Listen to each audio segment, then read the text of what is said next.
Last week, His Majesty the King did something that shocked a lot of people, but seemingly he has, or his team at least, have a better foresight into exactly what the great British public, the Commonwealth, and no doubt the world exactly is looking for our wonderful British royal family. As ever, let me explain. Hi, lovely to see you today. Thank you so much for taking the time out. And as I often say, I know, but welcome one and all brand new subscribers. Do get involved, do be polite to each other. And as I often say, you know, it's here for company, conversation, and of course, developing friendships. I love seeing how people sort of connect through this channel because, as I say, there's a lot of people through no fault of their own literally have to spend time alone. And sometimes as well, if you're in hospital or you may be going for an operation or something like that, you just want something to cheer you up. This isn't the channel for you. I'm joking, of course. I'm pulling your leg. I genuinely think that, you know, sometimes you have to find something that makes you smile, even in the darkest moments, doesn't it? You know, you have to think, oh goodness, how much worse can it get? Then you find something, you think, you know what? Everybody knows this with me, though. Scooby-Doo. I know it's silly, isn't it? Childhood stuff, absolutely. Let's get back to your royal story of the day. Now, I'm still giggling at my own joke there. I shouldn't really. We will cheer you up at some point. What do you mean you're shaking your head? No, you won't, Neil.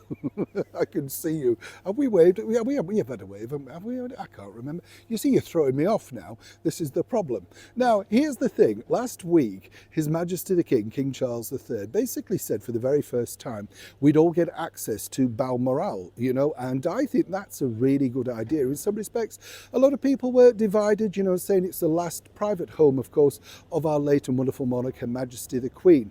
But even though this is only for a selected time, it's proven such a success. I can tell you first and exclusive here on the show, it will be longer next year. But not only that, here's where it gets really interesting, because I don't know if many people realise a collection of the King's watercolours will also be on display. And so much so that you'll be able to buy them as well if you go on the tour. Yeah, I know, well, we'd need to win the lottery, wouldn't we? Goodness, I know. Listen, I remember interviewing Tony Curtis years ago, and he gave me, it's true stories, he gave me a painting, and I thought he'd given me it. You know, when I got out the door, the alarm went off. Apparently I had to pay for it, 50 grand.